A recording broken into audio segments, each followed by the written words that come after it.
Hello friends, welcome to Invention Classes. आप सभी को अपना हार्दिक अभिनंदन। मैं दीपक शर्मा आप सभी को सांख्यिक अध्ययन करा रहा हूं। तो हम छठे अध्याय के बारे में अध्ययन कर रहे हैं। इसका नाम था समूहों का संपादन। इसके बारे में हम अंतिम चरण के बारे में अध्ययन करेंगे, जो हमारा अंतिम बिंदु रहेगा आज की क्लास का। कहने के तात्पर्य उसके बाद हम सांख्यिक प्रश्नावली के बारे में अध्ययन करेंगे विस्तार पूर्वक।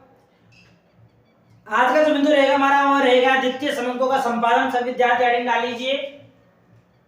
अध्याय हमारा छठा चल रहा है।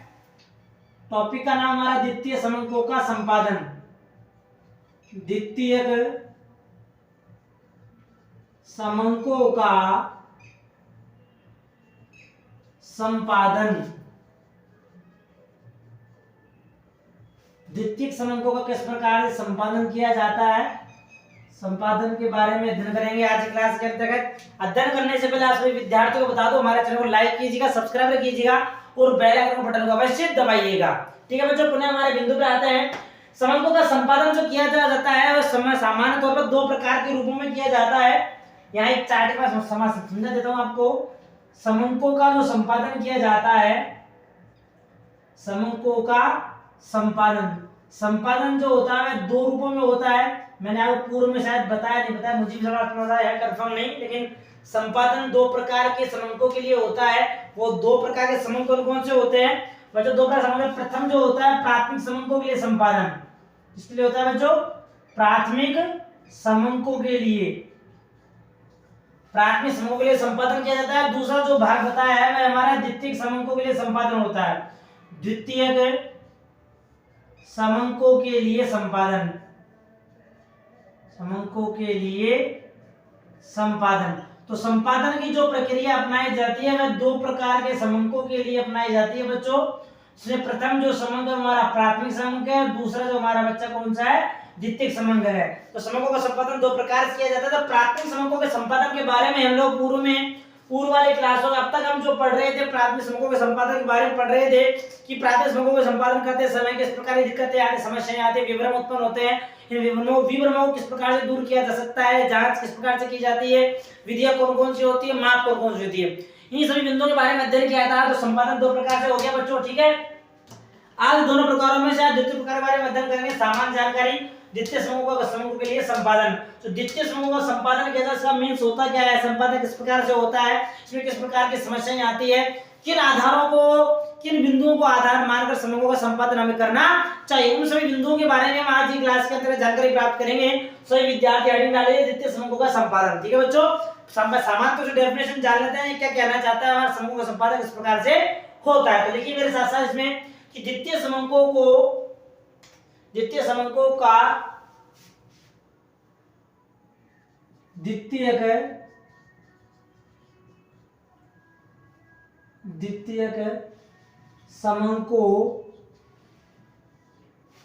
द्वितीय समूहों को विश्लेषण करना, उनका एनालिसिस करना, कहने का तात्पर्य विश्लेषण एवं निर्वचन योग्य बनाने के लिए,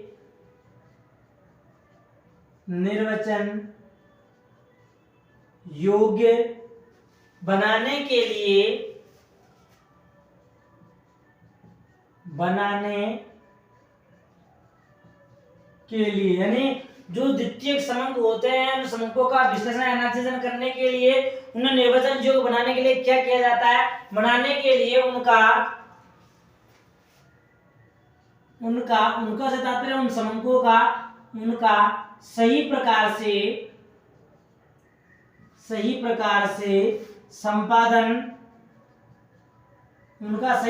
से संपादन कर लेना चाहिए।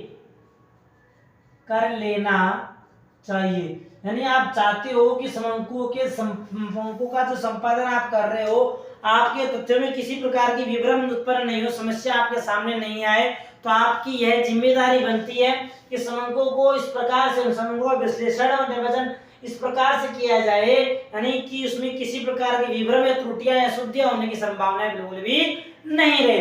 तो उसी रूप के अंदर हमें समूहों का द्वितीय समूह का संपादन करना चाहिए। देखिए आगे इन समूहों में भी द्वितीय द्वितीयक समंकों में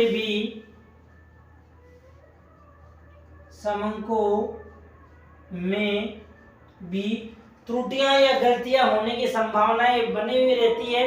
समंकों में अशुद्धियों व अनियमितताएं में भी अशुद्धियां व अनियमितताएं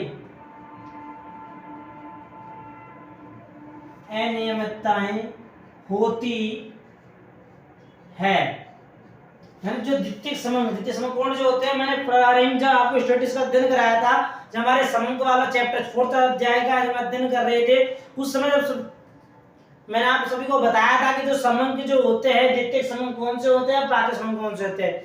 द्वितीयक समंक कौन से होते हैं, मतलब समझ जाकर बात कर लेते हैं, समझ लेना मेरे साथ साथ कि द्वितीयक समंक वे समंक होते हैं जिन समंकों का पूर्व में किसी अनुसंधानकर्ता के द्वारा उपयोग में किया जा चुका हो और उन समंकों को वह प्रगणक या सूचक उन समंकों को पुनः उपयोग में ले रहा हो, तो कौन समंक होगा बच्चों, हमारा द्वितीयक समंक माना जाएगा, नहीं उसे द्वितीयक समंक कहा जाएगा। वही हमारा द्वितीयक समंक होगा, यानी जिन समंकों का पूर्व में उपयोग हो चुका उन समंकों को हम पुनः उपयोग में ला रहे हैं, जो हमारे द्वितीयक समंक। जस्ट फॉर एग्जांपल है, जैसे कि जो सर्वप्रथम प्रति 10 वर्ष के बाद जो जनगणना की जाती है, लोगों की जनसंख्या के आंकड़े लिए जाते हैं, सरकार के द्वारा लिए जाते हैं। अभी जो जनसंख्या वाले आंकड़े हैं सरकार के द्वारा प्रारंभिक तौर पर लिए गए, प्रारंभिक तौर सरकार के द्वारा ये आंकड़े प्रारंभ हुए। उन्हीं आंकड़ों को जब हम उपयोग में लेते हैं, हमारे द्वारा उन्हें वो पढ़ा जाता है, तो हमारे लिए कौन से होंगे बच्चों, द्वितीयक समंक होंगे। जैसे हम सपोज करो सरकार ने हमारी जनसंख्या भारत की आबादी बताई 121 करोड़ की आबादी बताई है, कितनी बताइए बच्चों, 121 करोड़ की 2011 की जनगणना के अनुसार है ये आंकड़ा। हमारा जनसंख्या बताइए हमारा 2011 के अनुसार 121 करोड़। अब जब इसकी 121 करोड़ बताई है, तो कुछ लोग के द्वारा जो प्रमाण प्रस्तुत किए गए, कुछ लोग कहते साहब भारत की आबादी 123 करोड़ है, कुछ ने कहते 122 करोड़ है, जबकि इसका जो परफेक्टली जो आंकड़ा 2011 में सरकार के द्वारा लिया गया था कितना था, 121 करोड़ लिया गया था। तो आबादी कितनी बताई गई, 121 करोड़ बताई गई, तो ये प्राथमिक समंक हो गया हमारे लिए। अब इस समंक को हमारे द्वारा पढ़ा गया है, हमारे द्वारा यूज में लिया गया, तो किसी व्यक्ति के द्वारा इसी आबादी की जनसंख्या को 122 करोड़ कहा दिया, किसी व्यक्ति द्वारा 123 करोड़ कहा दिया गया। तो यहाँ पर अनियमितता है, क्या है बच्चों, अनियमितता या अशुद्धियां आ गई। तो कहने का तात्पर्य कुल मिला के इतना सा हो गया कि द्वितीय समंकों का उपयोग करते समय भी हमारे समंकों के अंतर्गत अनियमितता या अशुद्धियां होने की संभावनाएं बनी हुई रहती है। तो द्वितीय समंकों का अनियमितता हुए, कहने का तात्पर्य आगे लिखिए इसके अंतर्गत द्वितीय समंकों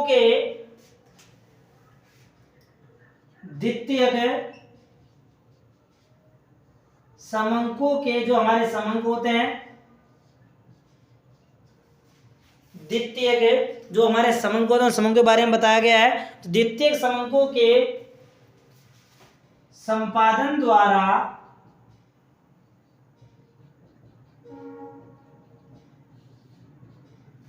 द्वितीयक समंकों के संपादन, ये हमारे प्राथमिक समंक हो गए, ये हमारे द्वितीयक समंक हो गए, द्वितीयक समंक, ठीक है। द्वितीयक समंकों के संपादन द्वारा विश्वासजन्य,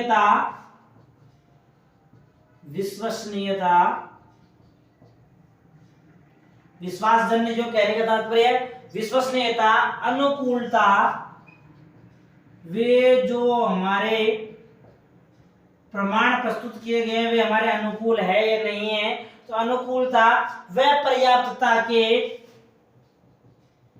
एवं पर्याप्तता के गुण, पर्याप्तता के जो गुण बताए गए उसके बारे में, पर्याप्तता के गुण की जांच की जाती है, गुण की जांच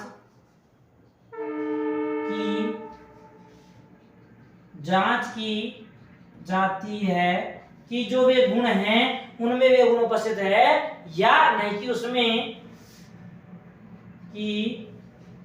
उसमें ये उपरोक्त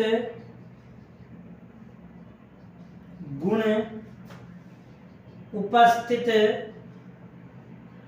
है या नहीं। उपरोक्त कह सकते हैं हम इसको हम निम्न कुछ आधार भी बताएंगे हमारे द्वारा। तो उपरोक्त या निम्न जो भी जो आधार बताए गए हैं वे गुण इसमें ऊपर से है नहीं।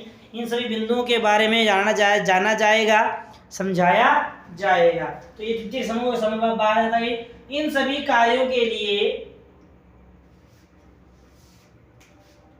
इन सभी कार्यों के लिए,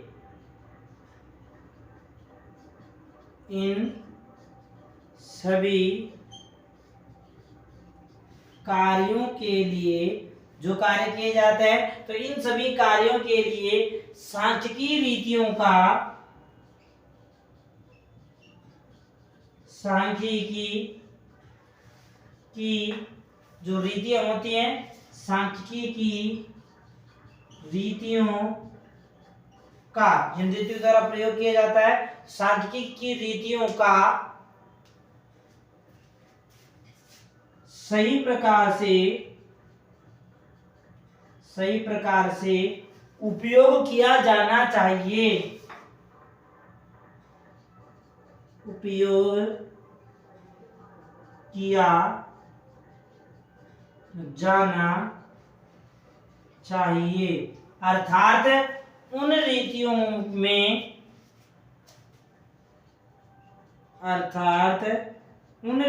में, उन रीतियों में अनेक प्रकार से सावधानियां बरतनी चाहिए, अनेक प्रकार से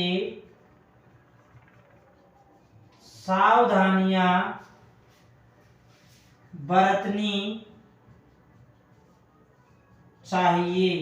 यानी हमें सावधानियां खास तौर पे ध्यान रखना चाहिए। अब कौन कौन सी सामग्री या कौन कौन से तथ्यों के बारे में ध्यान रखना चाहिए, उन तथ्यों के बारे में लिख लेते हैं। कौन कौन से तथ्य बताए गए, पहले इसका स्क्रीनशॉट ले लेना सभी विद्यार्थी, आगे अध्ययन करते हैं सभी तथ्यों के बारे में। लिख लेना सभी विद्यार्थी, इसको लिख लिया सभी ने, ले लिया स्क्रीनशॉट। चलिए आगे अध्ययन करते हैं कौन कौन से इसमें सावधानियों के बारे में बताया गया है। ये सामान्य जानकारी हो गई द्वितीयक समूह के बारे में। तो कौन कौन सी रीतियों का जो प्रयोग किया जाता है उन रीतियों के बारे में अध्ययन कर लेते हैं।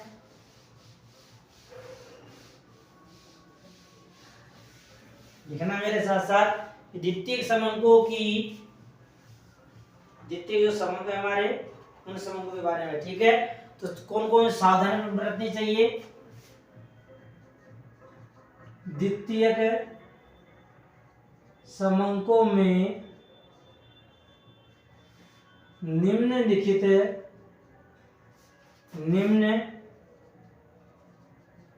आधार पर सावधानियां, निम्न आधार पर सावधानियां बरतनी चाहिए। कौन कौन से आधार बताए गए हैं। नंबर 1 पहला आधार जो बताया गया है हमारा बताया गया है संकलित सामग्री का उद्गम से संबंधित। देखिए नंबर 1 संकलित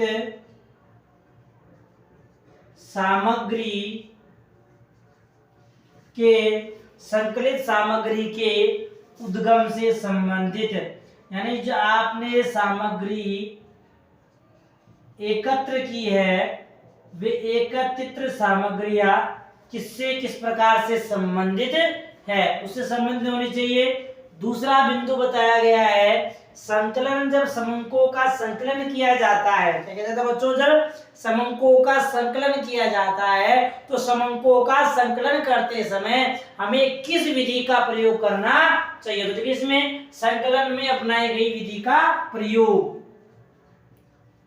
संकलन में प्रयुक्त ली गई विधि का प्रयोग किस प्रकार से उस विधि का हमें प्रयोग करना चाहिए, उसी के बारे में उनके आधार पर करना चाहिए। नंबर 3 तीसरा बिंदु लिखिए प्रारंभिक अनुसंधान का उद्देश्य, प्रारंभिक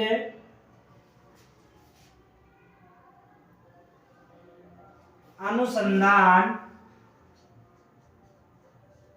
प्रारंभिक अनुसंधान का जो हमारा उद्देश्य होता है प्रारंभिक अनुसंधान का, तो प्रारंभिक अनुसंधान का उद्देश्य क्षेत्र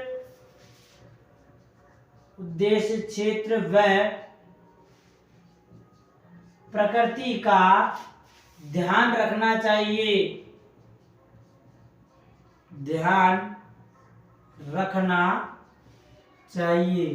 इसे खास तौर पे ध्यान रखना चाहिए उन सभी तथ्य बिंदुओं के बारे में जो हमारे सावधानी है उनका ध्यान रखना चाहिए। और चौथा बिंदु बताया गया है कि अनुसंधान की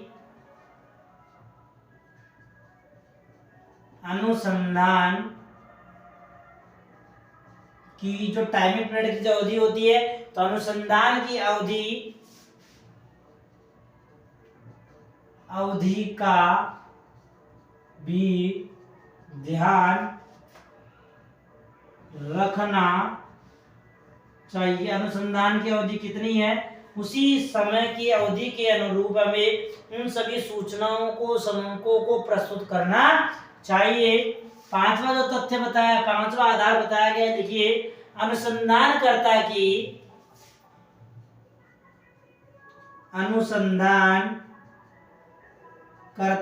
जो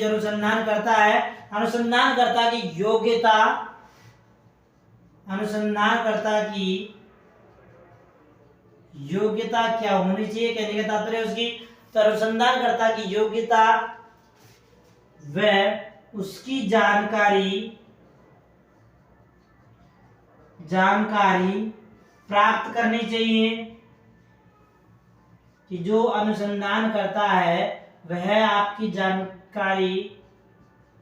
आपसे जानकारी लेकर उस जानकारी का क्या करेगा, कितना उपयोग करेगा, कहाँ करेगा, गलत कार्य के लिए थोड़ी करेगा, उस बारे में जानकारी प्राप्त कर लेनी चाहिए। छठा बिंदु बताया गया है शुद्धता का स्तर, यानी जो शुद्धता का स्तर का मापन भी कर लेना चाहिए कि शुद्धता का स्तर कितना है, किस प्रकार से लिया गया है, शुद्धता के स्तर का मापन भी उसे कर लेना चाहिए, स्तर का मापन करना चाहिए कि कितने लेवल तक उसको जो पैमाने जो बिंदु तथ्य बताए गए हैं वो कितने सही और शुद्ध बताए गए हैं। सातवां बिंदु बताया गया है अनुसंधान में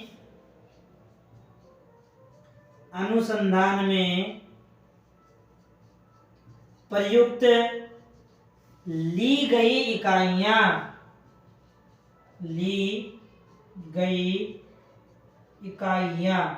अनुसंधान के अंतर्गत जो काम में इकाइयों को काम में लिया जा रहा है उन इकाइयों के बारे में बताया गया है कि उन इकाइयों के बारे में जानकारी प्राप्त कर लेनी चाहिए कि कौन कौन सी इकाइयां इस अनुसंधान के क्षेत्र में प्रयोग में ली जा रही है या ली गई है। 7 बिंदु हो गए। 8वां बिंदु लिखिए विभिन्न स्रोतों से उपलब्ध, ध्यान लिख देता हूं 8वां बिंदु, ठीक है, विभिन्न स्रोतों से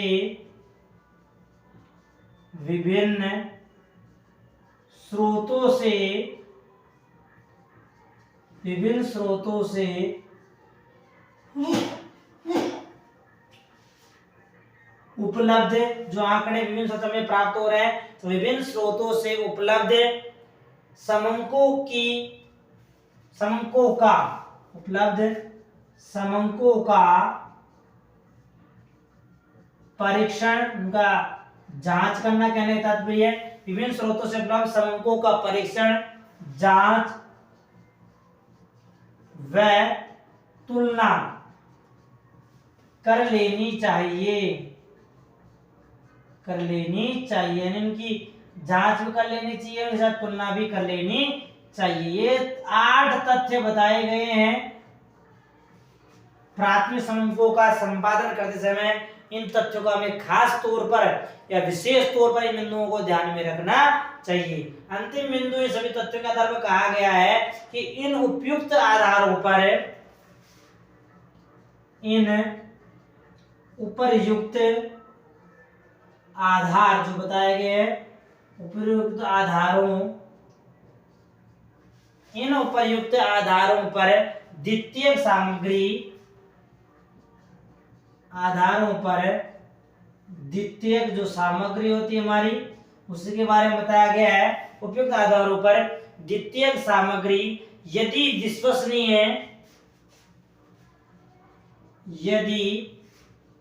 विश्वसनीय, विश्वास योग्य कहने का तात्पर्य विश्वसनीय, सजातीय एवं पर्याप्त प्रमाणित हो जाए, पर्याप्त प्रमाणित होने पर ही उन समूहों का प्रयोग